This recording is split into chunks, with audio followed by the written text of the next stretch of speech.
Hilchos Bechoros Perek Shmini, the laws of the firstborn, chapter 8. And really this is the second section of these laws, the laws of the Meiser Behema, the tithe, the animal tithes.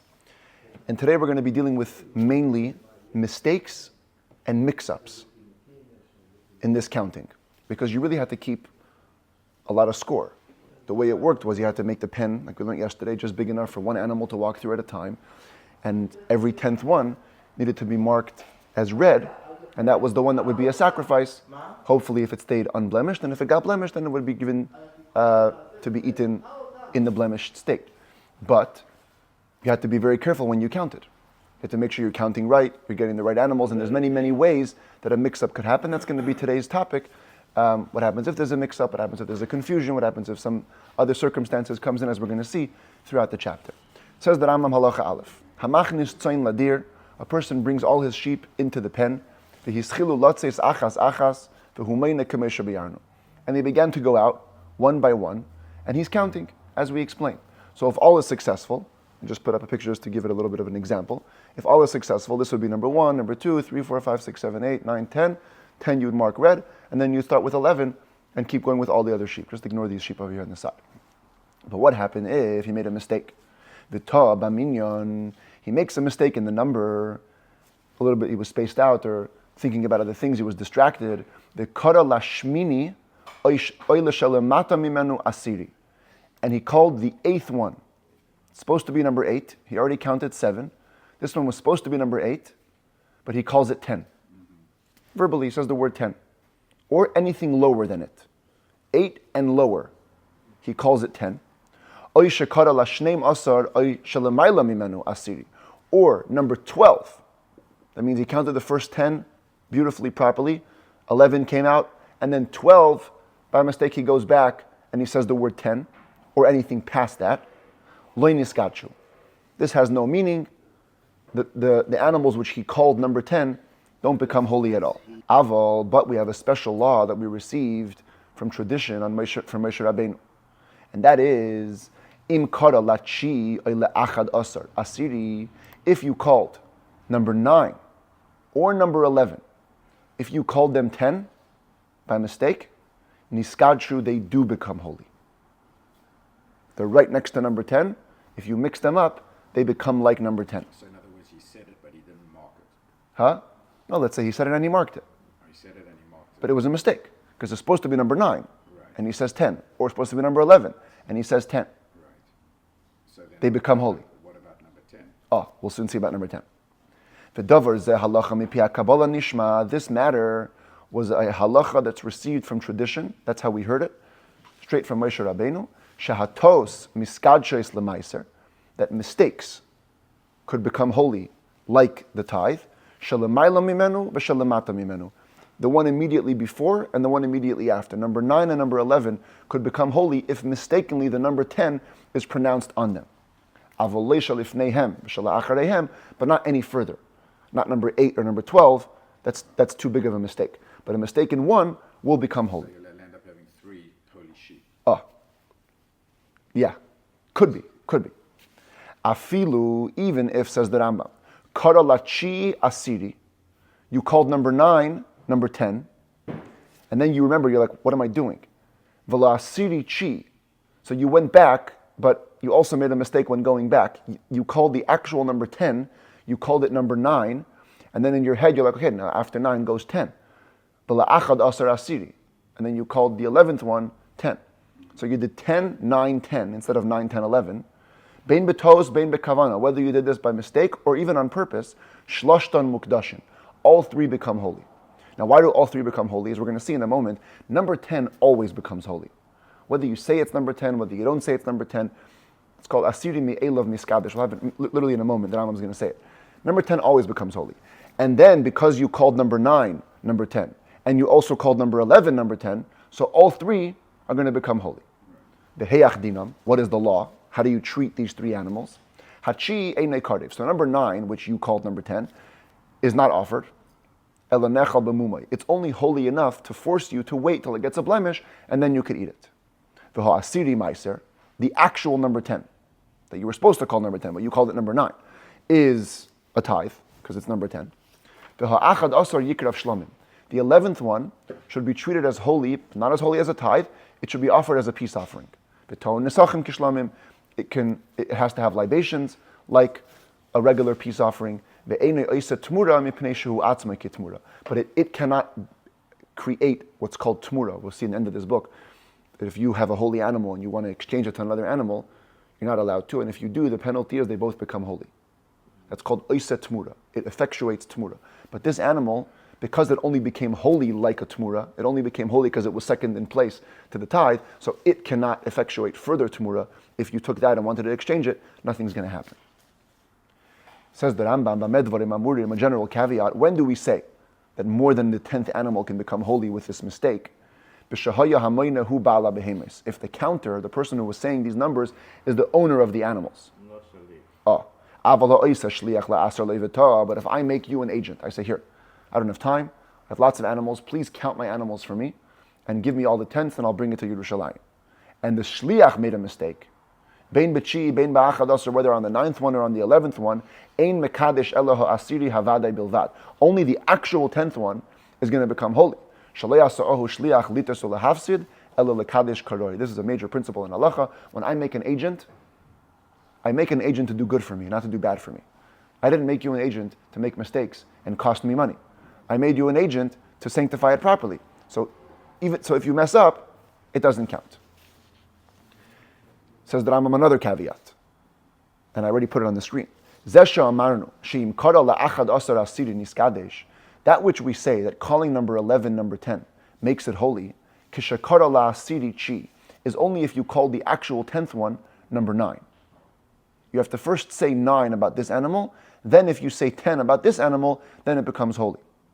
But let's say this would happen. Everything was going good. You called the 10th one actually number 10. And then by mistake, you said again 10 over the 11th animal. At this point, the 11th one doesn't become holy. Because the real 10th one, you never uprooted the name 10 from it. You called it 10. So any further mistakes, exactly. You can't have 10s in a row. So any further mistakes have no consequence. The Rambam goes even further. Even if the 10th one went out, you didn't say anything, as in here. You said 9, 10th one walked out, you were silent. You didn't call it 10, you didn't call it 11, you were quiet. Then number 11 came out, and you called it 10, still lay niskadish. It doesn't become holy. Here's the rule I was saying before. The 10th one becomes holy on its own automatically. Even if you didn't call it 10, as long as you didn't call it anything else, as long as you didn't uproot the name number 10 from it, number 11 is not holy. If you called number 10 number 9, so now you've removed its 10th status, that's when if you call number 11 number 10, it will become holy. But other than that, it doesn't become holy. Consider this case. You have 8 sheep go out one by one beautifully. Number 9 and 10, they come out together. They come through together. You didn't realize, you thought you made your path narrow enough. It's not narrow enough. 2 sheep squeeze through. Whether you called this group 9 or 10, they're both holy. Because one of them is the 10th. But they cannot be offered, because one of them might be the 9th. And you have to wait till they get a blemish, then you eat them. Same thing if, let's say you counted 9 complete sheep, and then 2 squashed through, they were 10 and 11. Imkra and asiri, now, there's a little bit of a variable here. Depends what you called them. If you called them both 10, so you now have 10 and 11 mixed into each other. And we consider it like a tithe animal that got mixed with a peace offering, because the 11th, whenever it's doubtful holiness, is always treated like a peace offering. So now you have 10 and a peace offering mixed together, which the law is, you wait till they get a blemish and you eat them. As we explained in the last book, in the laws of disqualified sacrifices. If you called them both 11, so you totally skipped 10, so now it's like mixing tithe and mundane animal, because you didn't attach any holiness to the 11th. And therefore, via achla b'muman, they also have to be eaten after you wait till they get a blemish. Halacha hey, till now we're talking about counting animals one by one in the proper way. What if hischil limnois, right when you began to count, v'yatzu tchilo shnayim shehin rishon v'sheni. Right in the beginning, 2 animals squashed through. 1 and 2. 1 and 2 came out. So you should now change your mode of counting to pairs. You should keep letting 2 animals go through at a time, count each pair as the next number, and sanctify the 10th pair. Same thing if whatever circumstance. There was 3 in a row, there was 5 in a row. You just keep going in groups of that number, 3s or 5s, mekadesh hakasa asiris, and you sanctify the 10th group. But that's because from the beginning, it was in this way, 2, 3, or 5. If it was 1 by 1 and then 2 come later, that was the law in the previous halacha. Halacha vav yatzu batchila shnayim umenon echad. Let's say 2 came out in the beginning, and you counted them as 1. 1. The kara hashlishi sheyatza acharei and sheni. Then the third one comes out by itself, and you called that 2. You said 2, even though it was really number 3. Umana kedarka echad echad, and you kept on going 1 by 1. So think about it. By the time you get to what you're calling number 9, what you're calling number 9 is really number 10. It's 1 extra, yeah. Right? But then what you're calling number 10 is really number 11, which is a case of calling number 11 number 10, and the law is number 9 and number 10 are going to be holy. Because number 9 is really number 10, and number 10, which is really number 11, you called it number 10. Via achla b'muman, they have to be eaten with it once they get their blemish. Hachi mipnei shu asiri avad. Here the Rambam explains. Number 9, because it's really the 10th one. Shari shnayim yatzu batchila, because 2 came out first. V'zeh shekrai asiri hu achad aser. And the one you called number 10 is number 11. V'hakredi l'achad aser asiri niskadosh k'meshum yarnos, which is explained when you call the 11th one number 10, it becomes holy. Halacha zayin menon lemafreya. What if our guy counted them backwards? Instead of going 1 to 10, he goes 10 to 1. The first sheep comes out, he says 10. Second sheep comes out, he says 9. Till the 10th one comes out and he says 1. The 10th one is holy, not because backwards count is okay, but because the 10th one becomes holy automatically. So I don't care if you said 1, it's the 10th. It's the 10th, it becomes holy. Halacha ches, koralachi asiri, v'nishar ha'asiri badir. 2 things happen here. You had 10 sheep. That's all you had. 9 sheep came out. The 9th one, you called the 10th one. And then the 10th one, the actual 10th one, remains in the pen. It's not moving. It's not coming out. Hachi achel b'mumai. So the 9th one, because you called it 10, has a holiness of 10. You have to wait till it gets a blemish and you eat it. V'zeh nishar badir meiser, afal pisha lo yatsa v'lo beirei. And the 10th one that remains in the pen is considered to be the tithe, even if it doesn't go out, even if you didn't clarify that it's the 10th. Sheho asiri me'elav niskadesh, because the 10th one becomes holy on its own. What if meis ha'asiri badir? What if the 10th one, not only it didn't go out, but it dies? So now it cannot go out. It died in the pen. Says the Rambam, the 9th one, which you call 10, still has the quasi status of 10. You have to wait till it gets a blemish and you eat it. And now we have a new law, which is going to be expounded upon in the next halachot. The first 8 that went out of the pen, and we're counting on this 10th guy that just died, they're still exempt. Even though their 10th one never became holy enough to be offered, it died before it went out. Still, the fact that it's there exempts the first 8. Shehaminyan haroi poiter. This is a very important liner, going to be repeated again and again. Minyan haroi means a counting that was done in a fitting way exempts all the counted sheep. When the first 8 came out, there was enough to complete 10. There was a 9th one, there was a 10th one. So while they're being counted in a fitting way. So the moment they leave the pen, they're exempt. The fact that the 10th one died later makes no difference. Now, all the commentaries here ask on the Rambam, why do you have to come on to this new reason? You just said, Asiri me'elav niskadesh. The 10th one always becomes holy on its own. So once the 9 went out, I don't care if the 10th one stays alive or dies. It becomes holy automatically. Why do I care about minyan haroi? Minyan haroi is going to come into play later. We're going to see a whole bunch of cases. But in this case, seemingly, once you have a 10th animal sitting in the pen, even if it dies, it became holy on its own. So the Rebbe has a very interesting take on it. He wrote a letter to Rabbi Zevin, Rabbi Shlomo Yosef Zevin.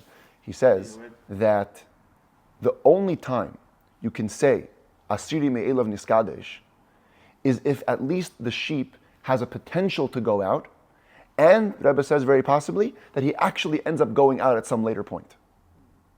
Because then, once he goes out at some later point, it turns out that he was really the 10th one.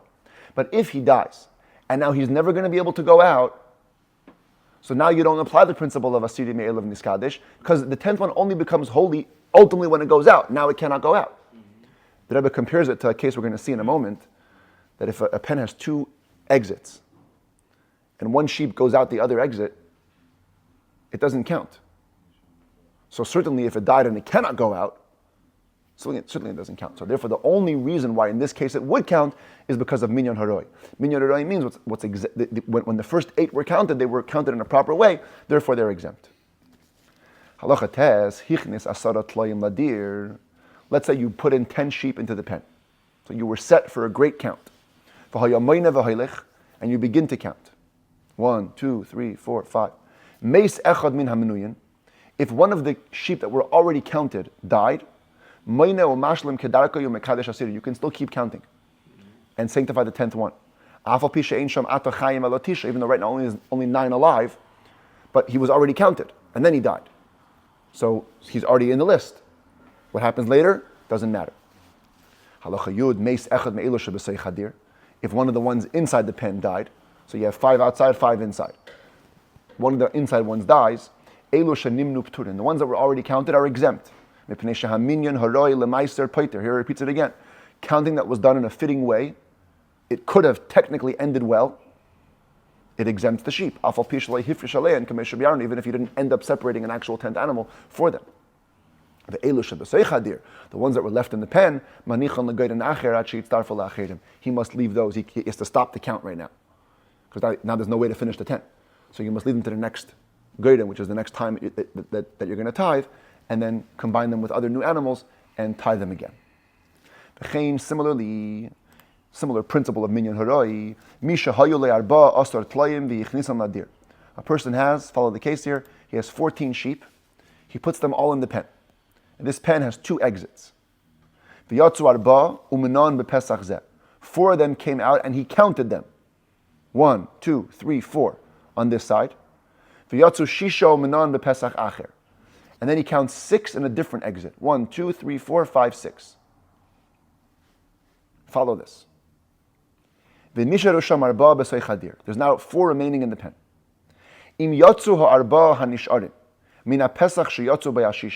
If these 4 end up walking out this exit, where the 6 are, and they complete the number of 10, you take one of them, you take the 10th one, and all of the 14 animals are exempt. Why are these guys exempt? Their number was never finished. Says the Rambam, these 4 which came out in the first exit in the beginning, minyan haroi patron. The fitting count exempted them. Why? When they went out, how many sheep were left in the pen? A full 10. Technically, 6 more could have gone out here and exempted them. So when they're standing here, there was potential to finish the number. When these 6 went out here and 4 remained, there was also potential to finish their number. Indeed, the potential was carried out. These 4 walked out here, so now everybody is exempt. But if these 4 would walk out, not from this exit, if they would walk out from the exit which the first 4 went out, so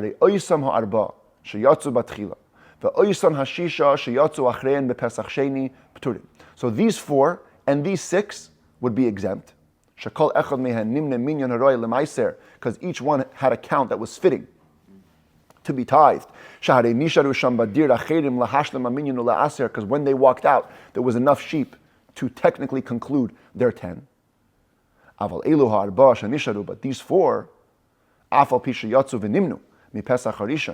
even though they went out and were counted on this exit, when they walked out, they weren't a fitting number. Because once this dude walks out of this exit, there's no way to finish the 10.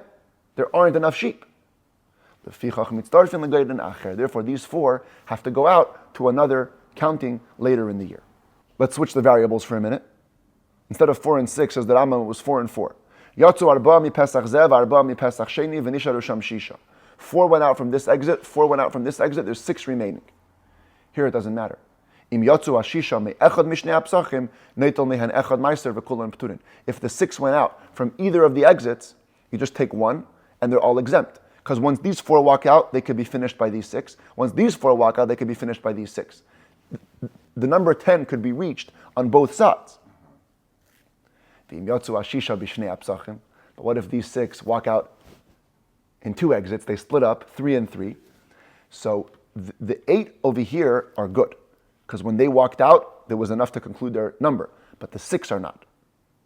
The 6 have to go to our next counting. The 8 that went out first, this side and that side, are exempt. Because each 4 were counted in a fitting way to conclude the number 10 and to tithe, if all would have gone well. Because there was 6 remaining in the pen. Yud Aleph, let's take it even further. You had 19 sheep in your pen. Okay? Initially there was 19 sheep over here. 9 went out here, 9 went out over here. And you got 1 guy remaining. Just take him. He's the tithe, and he covers both. Because he could have gone here, could have gone there. Because in both cases, the 9 were counted in a fitting way. Each one, there was enough sheep to conclude the 10. And so, this one covers all 19. Halacha Yud Beis, a general law about the counting. If you were counting sheep, once the sheep puts out its head and most of its body from the pen, even if it goes back, it's counted for all matters. Because head and most of its body constitutes the majority of itself, so that's it. Halacha Yud Gimel, let's say you were counting the hifsek haminyan, and you stopped counting, you took a pause. Your friend came, you're having a conversation, or Shabbos came in, so you stopped. You simply go back to counting afterwards. Wherever you left off. You left off at 5, 6, pick it up later once the conversation's over. 7, 8, doesn't make a difference. Halacha Yudalid. You were doing well. Everything was going great. You're counting 1 by 1, sanctifying the 10th one. The kafatz echad min hamenuyin l'soich hadir l'soich elu sha'adayin lo nimnu v'lo nisasru. And one of the ones that was counted jumps back. Where's my jumping sheep? Jumps back in to the pen, to the ones that weren't counted or tithed. Nifteru hakoil. They're all exempted. Shekal echad mihen safek imhu hamanu shekafatz oyacher. Because now each one you're in doubt. Is that the counted one which jumped in or a different one? All sheep that are counted are exempt. Each one could be the counted sheep. So they're all exempt. But what if halacha tezvav kafatz echad minho asiriyim l'soichadir? What if one of the 10ths jumped into the pen? And obviously we're talking about a case where you didn't mark it, because if you mark it, you can't lose track of that. I mean, you just find the mark. But let's say you didn't mark it, and we said that the 10th one becomes holy automatically. So if one of the 10th one jumps in, now all the ones in the pen are a doubt whether they're meiser. Kulan yiru, achiyipal behen mum v'ya'ochla b'mum. They have to all be treated like tithe. They have to be left to graze till they develop a blemish. Once they develop a blemish, you could eat them in the proper way with the blemish. Brich Rachamana Desayan. Blessed is Hashem who grants us assistance. Mazel Tov for concluding the laws of the firstborns.